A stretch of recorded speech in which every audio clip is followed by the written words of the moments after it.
This is EWA Radio, the official podcast of the Education Writers Association, and I'm public editor Emily Richmond.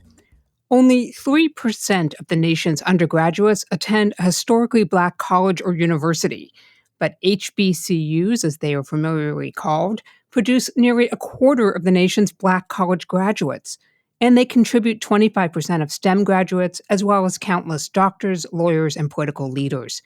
They do this despite a long and ugly history of underfunding and discrimination. As the nation reexamines the role of race in our society, the Houston Chronicle took a close look at HBCUs in the Lone Star State. Reinforcing themes journalists in other states have found, higher education reporter Brittany Brito concluded that HBCUs are in dire need of help. They could also miss out on all too rare opportunities to boost enrollment and expand badly needed career training programs. She joins us now. Brittany, welcome to EWA Radio. Thank you so much. I appreciate it. What put you onto this project? How did it get on your desk? So early last year, there was a report from Every Texan that kind of noted that the state flagships, UT, University of Texas, and Texas A&M University, both received more funding from the state than the state's two public HBCUs, which are Texas Southern University and Prairie View A&M. And so just looking at that funding, I thought, oh, wow, that's really interesting. Maybe this is something that we can look into and see how it affects these institutions. I'd also been getting a lot of emails around that time because we were looking into a scandal that happened at Texas Southern. And there were a lot of critiques about our paper only writing about negative things when it came to Texas Southern. So I thought that this would be a great opportunity to kind of dig into how these institutions began, maybe how systemic racism or funding still affects them, and also to maybe give more of a more balanced view or coverage of these institutions, giving them more representation. Well, the history is fascinating, and of course it mirrors the history of HBCUs in other places, but let's talk about how they evolved in Texas. And really, these schools opened to fill a void. Tell us about it. Yes. So it has kind of a tricky history. When it comes to the Texas Constitution, actually, University of Texas is the first university that's recognized even before it was physically built. This is what Texas leaders wanted. They wanted this one institution. 1876, when the Constitution is written, is actually when Texas A&M was physically built. And during that time, Jim Crow, following slavery, Black, or those who were formerly enslaved Black residents, wanted an education. And Melanie Price, who is an endowed professor at Prairie View, basically talks about how this is one of the greatest stories in our country, because after being enslaved and seeking freedom, the first thing that many of these people did was establish colleges. So they were seeking education. They knew that that was a key to kind of excelling in this country. And Prairie View was established the same year as Texas A&M. UT came along, University of Texas, in 1883. And that was considered, as I mentioned, one of the first colleges established in the Constitution.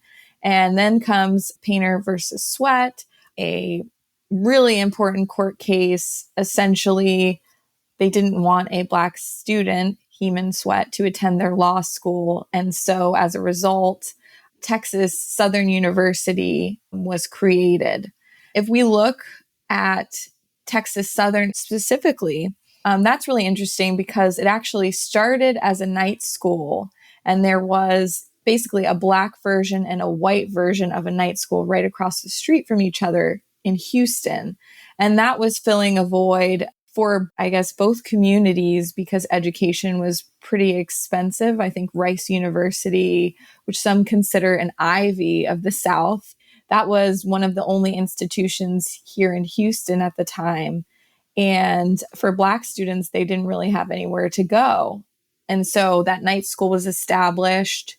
And basically it was when UT had its case that would not allow human sweat, they basically transformed that night school into Texas Southern or Texas State University for Negroes, and they later changed the name.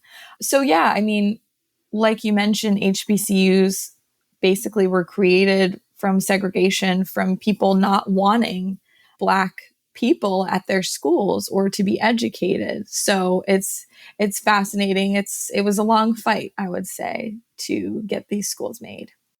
And another interesting point is when the Supreme Court did outlaw school segregation with the Brown v. Board decision in 1954, it ended up not being entirely great news for HBCUs. Tell us why. Yeah, so that's fascinating. So, speaking to scholars and researchers, you kind of find out that HBCUs were created out of segregation. They were created because Black students couldn't go anywhere else. And after Brown versus Board, all of a sudden, these historically white institutions that didn't allow any Black students were suddenly allowing them in.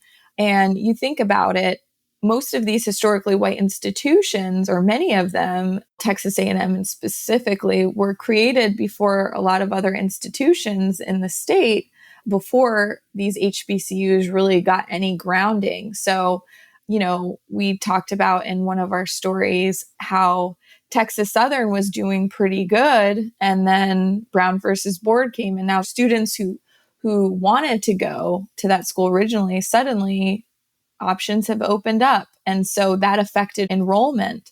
These students could go north to different universities, historically white universities then, that now were integrated. And then you have the question, which people still ask today, is okay, if we have schools that are integrated and they're no longer only white schools, then what's the use of an HBCU? So people were asking that question, and I think people still ask that question today.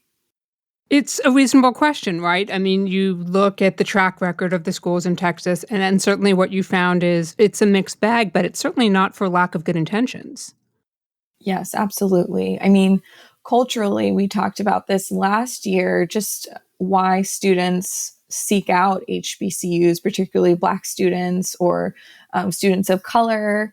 And for many of them, it provides, a safe haven, especially thinking of everything that happened last year following the murder of George Floyd. A lot of people are looking for safe spaces, or spaces where they feel comfortable being themselves, being Black, embracing, their culture, and having conversations about race and about where our country is today. Has the student body makeup at Texas's HBCUs changed over the years? And are there different enrollment trends? I mean, I know you focused on the public schools. So with the private schools, I haven't looked into them as much, but what I know is, yes, they're largely African American or Black students. I think the second largest population at Texas Southern and Prairie View A&M is Hispanic or Latino. And from what I've heard from researchers, is that that's not always the case when it comes to other HBCUs around the country. Usually white or Caucasian is the second largest population at a lot of HBCUs around the country. But seeing as though Texas has a large Latinx population, it's not super surprising.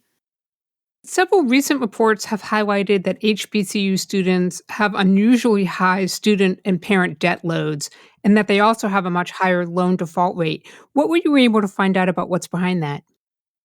Speaking to presidents and speaking to students, some of that has to do with generational wealth. And kind of when I approached this story, what I found very fascinating about Texas Southern and University of Houston is they started at the very same time, the same year, but one was a Black institution and one was a white institution. And then they had very different trajectories. And I feel like if you look at that time period, and sometimes even if you look at the time period today, if you compare two people who might be the same or born the same year, but they might be different races, they might grow up in different communities, their trajectory might be very different. And so for a lot of students in Texas, if you think about it, I wouldn't say that's for everyone, but potentially Black students, not all of them grow up with generational wealth. You think about land that was given or inherited by our white residents here in Texas that wasn't allowed for Black residents for quite a while. And you have Jim Crow laws that also affected how Black people operated in this society, what jobs they could get. So if you think about that and all of these factors, racist kind of systemic issues or laws that really affected Black people, that can still affect Black people today. That can still affect their generational wealth, what their family has. And so looking at the average student debt of Prairie View and Texas Southern, and compare it to some of the larger public institutions like UT, Texas A&M, UH, Prairie View and TSU have larger amounts on average of student debt, exceeding 33,000. They also graduate more students with debt. Prairie View, 82% of their students graduate with debt. At TSU, 66% graduate with debt. And it's lower at UT Austin, which is about 44%. At Texas A&M, 46%. And you're looking at the state average, about 45% graduate with state debt. So it's like these institutions, we know that they have probably the largest percentage of Black students in the state. And then you also see they also have the largest percentage of students graduating in debt. I don't think that's a coincidence, but it's very interesting to analyze when we're thinking about the support that these public HBCUs are given, considering that their students are actually demonstrating the most need. Well, this is just fascinating. And I think you made some really good points about, the question of debt in some cases being beyond students and families' control, in that they're just trying to find the best place for their student and taking sometimes whatever rate they can get to get into their school. And as you mentioned, you did focus on these two schools which opened around the same time, University of Houston and you have Texas Southern. What are some of the differences between them in terms of, facilities, programs, services? If I was to take a campus tour in the morning and then in the afternoon, what kind of differences would I be seeing? It's funny because I got my first real tour of Texas Southern this year, and I'd been on campuses before, and that campus in particular. And it's funny because at one part of the university, it's not far from University of Houston. I remember being in a dorm, and that dorm is having a lot of trouble. It has like water damage issues and mold and everything. And I'm looking outside of one of the dorm rooms, and right across, a couple blocks away, you can see University of Houston and its huge stadium, like it's baseball and football stadiums and, pretty pristine student union center if you visit the campus. Texas Southern, on the other hand, is kind of old. It has decrepit buildings. I've spoken to a lot of our state representatives and legislators who have gone there, and they said some of the same buildings are standing from when they or their parents went. So Texas Southern is in need of quite a bit of renovations, but you can see the history there. They've got like older plaques. They've got, parts of their fraternity and sorority life, their Panther Trail that goes through the university. I mean, there's a lot of history. University of Houston, like I mentioned, it does have a lot of newer facilities and, really impressive buildings. So just physically with the story that we told about comparing the two, I wanted to show like how drastically different these two universities are, even though they're right across the street from each other. And they were founded the same year and had kind of similar steps, but different support. One thing that I did want to touch on, and Lindsay Ellis, who now works at the Chronicle of Higher Education, she did a really great story on University of Houston's Renu Couture, the president. And she has done a lot in terms of taking University of Houston to the next level and making sure that, it gets attention of state reps and gets kind of like the philanthropy, the donations that it needs. Texas Southern has suffered in some ways when it comes to its leadership. But some of the things that are going on with that campus, I do think it has less to do with leadership. I mean, if you look at a lot of the HBCUs, I've yet to see an HBCU that reaches an Ivy League status. And I don't think that's a coincidence. I mean, I think a lot of these HBCUs have had a much harder path compared to historically white institutions, and they're still battling that today. And I think when you look at certain aspects of Texas Southern's campus, that history is sort of manifested. We're talking with Brittany Brito, higher education reporter for the Houston Chronicle, about her series looking at HBCUs in the Lone Star State. Her project was supported in part by an EWA reporting fellowship. Don't miss an episode of EWA Radio. You never have to. You can find us on your favorite podcast app. And thank you to everyone who has taken a moment to rate us on iTunes. Your support and feedback are helping us to grow. Brittany, it would be tough to find a better metaphor for how Texas is shortchanging some of its Black college students than what's happening with Texas Southern's aviation program. I mean, essentially, you have students here who want to fly, but they don't have enough planes. Yes. That's something that they're struggling with. They started the program, I believe, about 4 years ago, we reported, and they've been trying to get it off the ground, no pun intended. Oh, you can intend the pun. Come on, own it, Brittany. But it's fascinating because I think it's the only 4-year public institution that has a program like that in the state. And here in Houston, I mean, we're a hub for a couple of different airlines, including Southwest. We've got 2 airports in, I guess, Houston proper, and then one a little bit closer to the Humble area, a little bit more north. And it just seems like a great opportunity that Texas Southern could take advantage of, or the state would want to support. And so we decided to do kind of a cool feature on that and just talk about the status of the program. And it does need a lot more support. I learned a lot from this piece of the series. It was just fascinating to me. So I had known that the pilot and aviation engineering corps wasn't diverse nationally, but I had no idea that it was essentially 95% white and 95% male. Yes. And so that's another kind of draw for a program like Texas Southern, which is at a historically Black institution. You have a lot of airline companies that are addressing the diversity issue when it comes to aviation, when it comes to pilots. And so this would be an asset to them, if Texas Southern is producing more Black pilots. And so what the aviation program wants to do, moving forward is sort of create this pipeline to help them address that.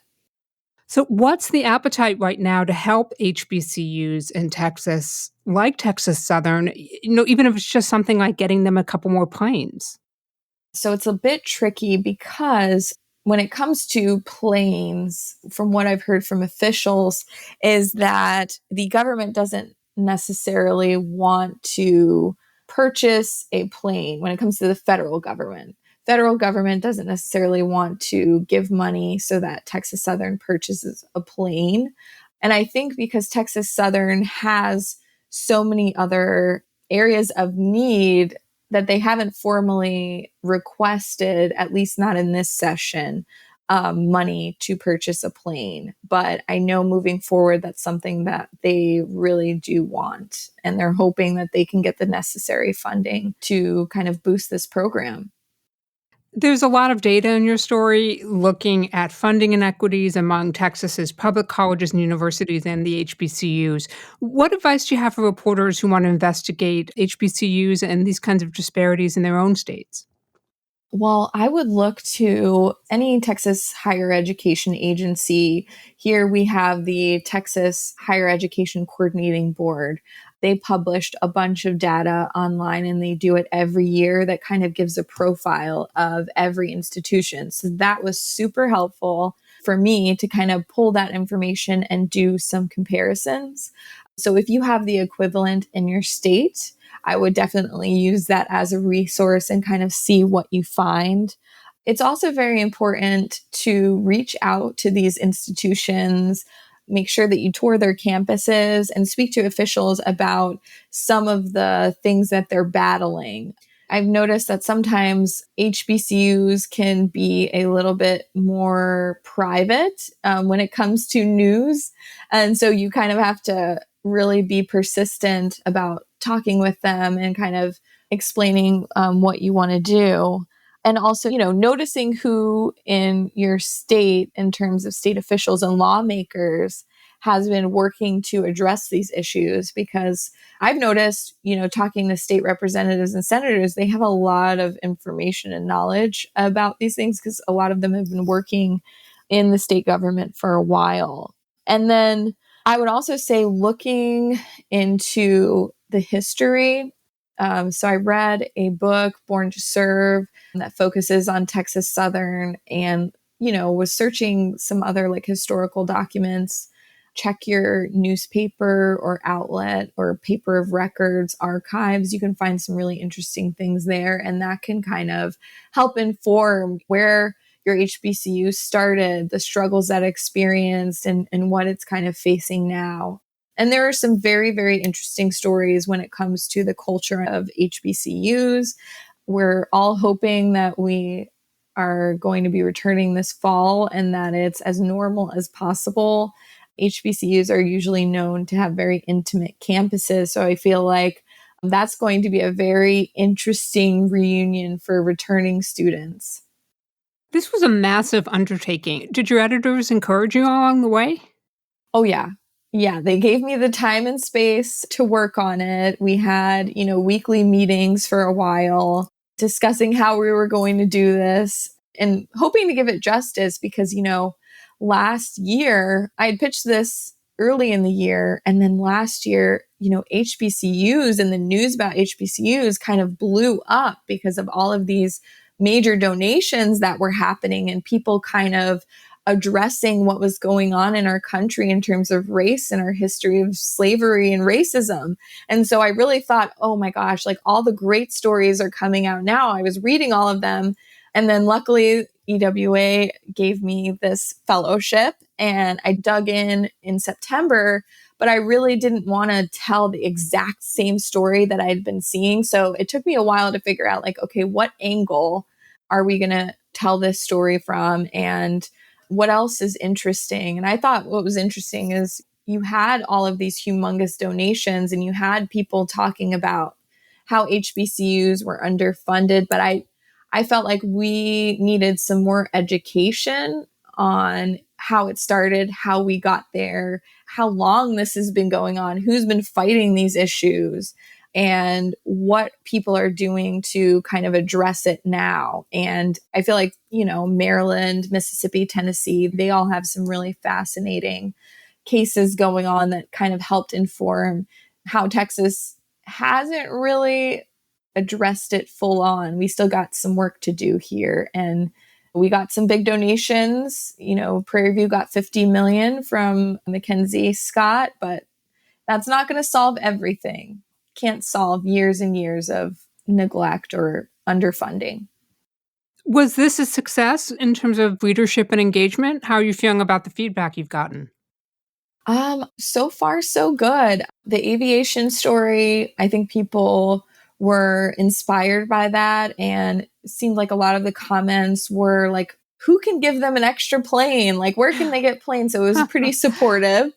The one comparing Texas Southern and University of Houston, I think within the first week that got over 20,000 views and visits on the page. And so people were really paying attention to that. I think it has like over 140 comments and people kind of going back and forth and debating, asking the question, why do we have to have a Black college? Like, aren't we past this? And the answer, a lot of people would say, no, we're not past issues of race or adequately educating and making Black students feel comfortable. So this is needed. People will compare leadership and say, Texas Southern hasn't had the greatest leadership compared to UH. And that's why they are where they are. And some people will say, well, they didn't start on an equal footing. They started at the same time, but it hasn't been the same. So I've been watching the comments. They're fascinating. I think sometimes they'll help inform either the next story or will even make you want to change or correct something in your story to make sure that you have the best information. So for anyone who's been reading or left a comment, I most likely read what you wrote and took it into consideration. Were there any surprising sources for you on this story? Somebody you hadn't talked to before who now is going right into your Rolodex? I would say one of the regents of Texas Southern who actually came from Texas A&M, his name is James Benham. His alma mater is Texas A&M. He is a professor there, and he just came as a regent to TSU sometime last year in the fall. And he was very taken aback at conditions at Texas Southern. And I'm like, okay, it's likely because you came from Texas A&M, which has like state of the art facilities. It's super impressive. They have their own private plane to charter athletes or the president or whatever. They make a lot of money. They have tons of students. And so he comes to Texas Southern to kind of help out. And he's just shocked by some of the conditions. And he's also a pilot himself. So looking at the aviation program, I know that was a soft spot for him. But it was so cool getting someone who was from another institution that fell in love with Texas Southern to get his perspective of what was going on. And, he's an Aggie, he's a Texas A&M alum, but he was like, this is so unfair what's happening at TSU and we want to help. So he was a very cool source to have. And he was one of the people that kind of led one of the tours that I went on to look at some of the facilities that need such dire repair. This was a massive undertaking, as we said, a big project, many, many months of work. When you look back, is there a hurdle that you were able to leap over? And then now you say to yourself, hey, Brittany, you did something really hard. Yeah, I think any reporter out there who's trying to cover education and a pandemic happens and then students are not really on campus or they're sent home, that kind of threw a wrench into a lot because I really wanted to dig into some of the culture happening on campus and sorority and fraternity life and homecoming. And that was all, shut down. And so I kind of had to find a way around that. And, when so many people are covering a certain topic, like HBCUs have been such a hot topic, you want to make sure that you come at it in a different, but still very engaging and important way. So that was tough. I hope we accomplished adding something new to the conversation. But yeah, looking back, it's hard. It's a sensitive topic. I know Texas Southern has such fierce alumni, and so they hold me accountable, Prairie View as well. And so it's challenging, but I think, moving forward, I know so much more about these institutions. I have a better working relationship with them. And so that also accomplishes the goal to make sure that when I'm covering universities and colleges and higher ed, that we're inclusive, because sometimes HBCUs fall under the radar in some people's coverage. It does. Brittany Brito covers higher education for the Houston Chronicle. Brittany, thank you for making time for EWA Radio. Thank you. Thanks for making time for me and all your support. I so appreciate it. Hey, Brittany, you want to know a secret? What? The only assignment I've ever turned down was going up in an airplane with a student pilot from the Career and Technical High School. Wow. Do you regret it or are you? I do not. Okay. I do not. I was not going to be a front page headline in my own newspaper. Sounds like a good choice.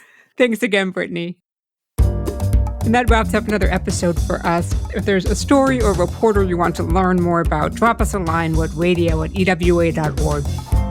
The mission of the Education Writers Association is to strengthen the community of education journalists and improve the quality of education coverage. For more than 70 years, EWA has helped reporters get the story right.